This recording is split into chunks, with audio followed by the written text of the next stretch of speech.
Good day mga ka-earner.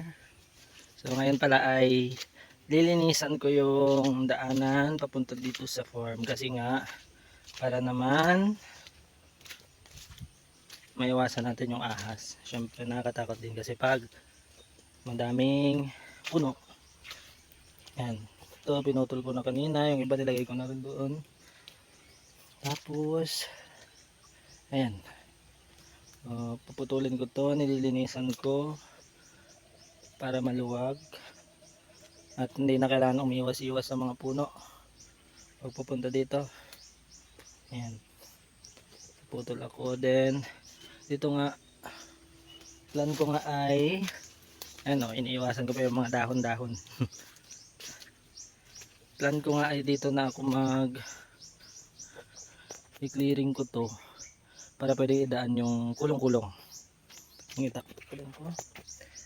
Tapos nga yan, itak natin. Marami nang pinagdaanan tong itak na to.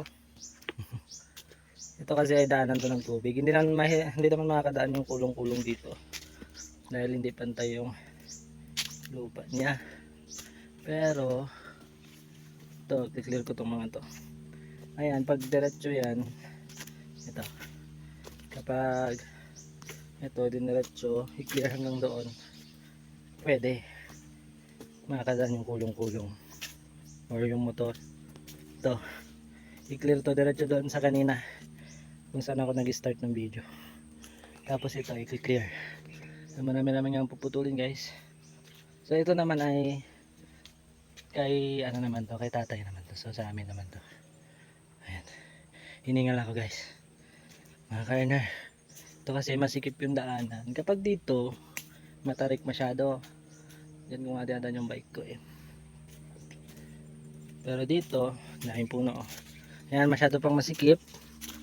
At nakakatakot nga baka may ahas. Tingin-tingin ako lagi sa dinadaanan. Ayun, nag-clearing na yun doon. May malaking puno ng mangga. Papakita ko sa inyo mga ka-earner. Ayan, so ito kailangan paluwagin. Para, ano, ayun. May malaki puno ng mangga, pinalinisan nga. Ayun, doon, nadaanan na yun doon. Yung open space doon. Ayan. Ang problema nga ay hindi makadaan yung sasakyan dito kasi nga madaming puno. Kaya yung gagawin, i-clear ko to. Kung hanggang saan lang yung matapos ko ngayon mga ka-earner. And update ko kayo mamaya. And mag-start na ako. Medyo nakakatakot pa may ahas. Ilang mga ka-earner. So update ko kayo ulit later. Yan, dami ng puno dito. Yung mga dahon pala ay natatakot naman ako. Yung ibang dahon dito, mga puno, dahon ng puno, hindi ko naman alam kung nakakalason ba sa mga kambing or hindi. So, ayun lang mga ka-earner, itong mga puputulin ko nga. Ang alam ko lang dito na pwede yung santol, santol, yung lumboy or yung duhat. Gusto na lang dahon, tapos wala naman nangyari masama sa kanila, plus yung kakawate yon, madami dito. Kakawate.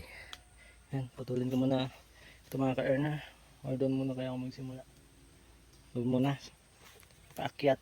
So dito muna ako sa baba, mag-clearing. Ito, clear ko lahat to, then update ko kayo mamaya.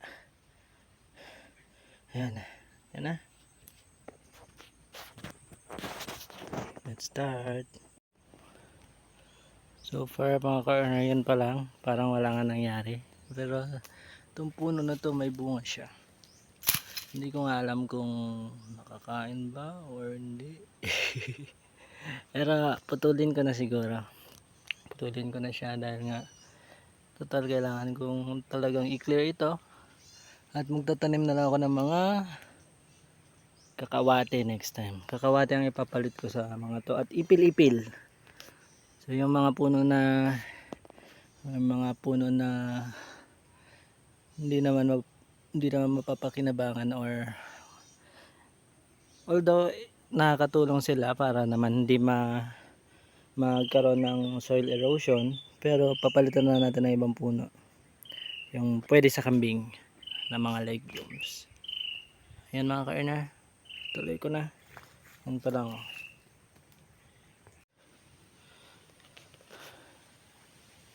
Ayan mga ka-earner, nandito na nga tayo sa baba.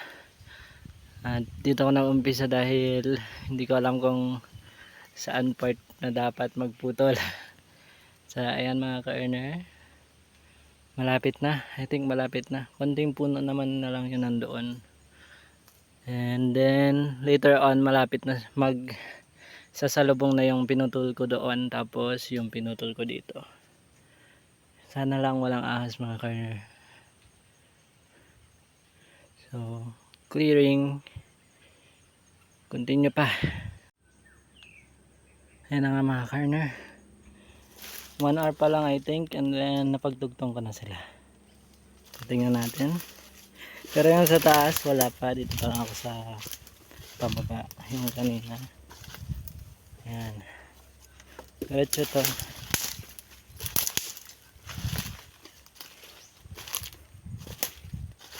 Doon naman tayo sa taas, papuntang kalsada naman.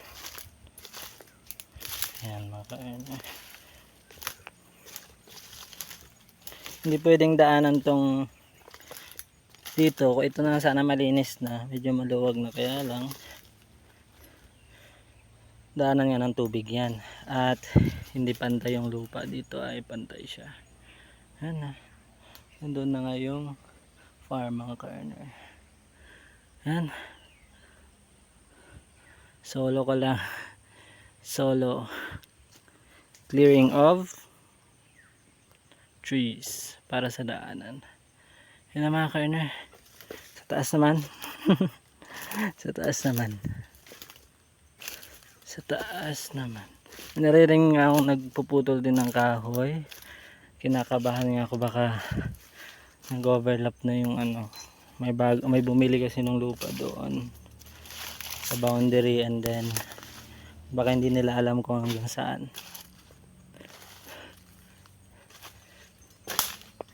Ayan, niisip ko nga kung itutuloy ko na ba dito sa taas or hilain ko muna tong mga puno mga ka-earner na naputol ko. So ito i-clearing, and then dito nadadaan yung kulong-kulong ang packet. Tuloy ko na.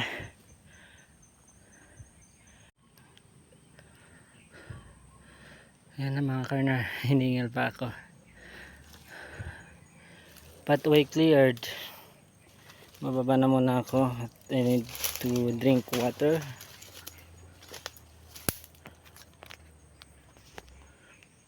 So yun na nga.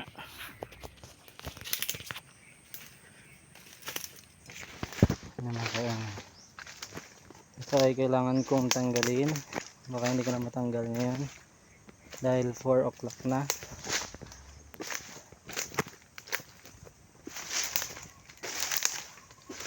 Ayan.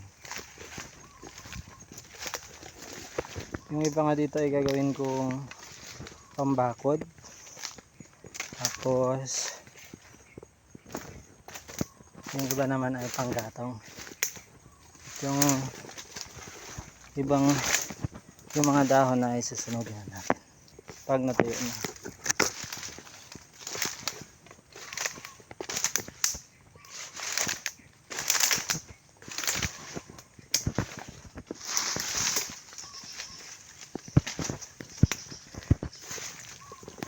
Medyo mahaba din mga ka-earner. Nagputol din pala ako doon.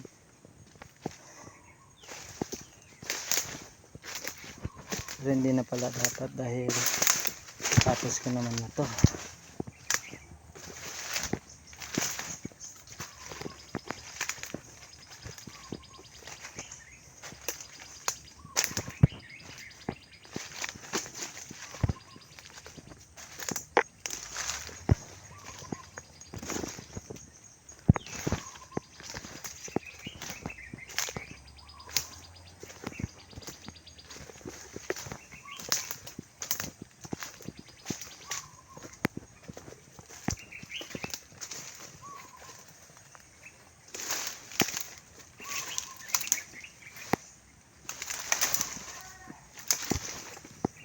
Yes. Dito na tayo. Palabas na. Ang pala pala na iwan ko dito.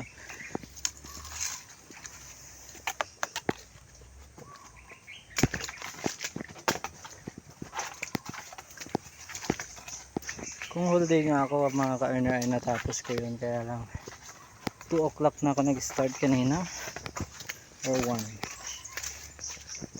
Tapos ngayon ay ano na 4 o'clock na. Nandun yung mga kambing. Ito nga pala yung kubo-kubo.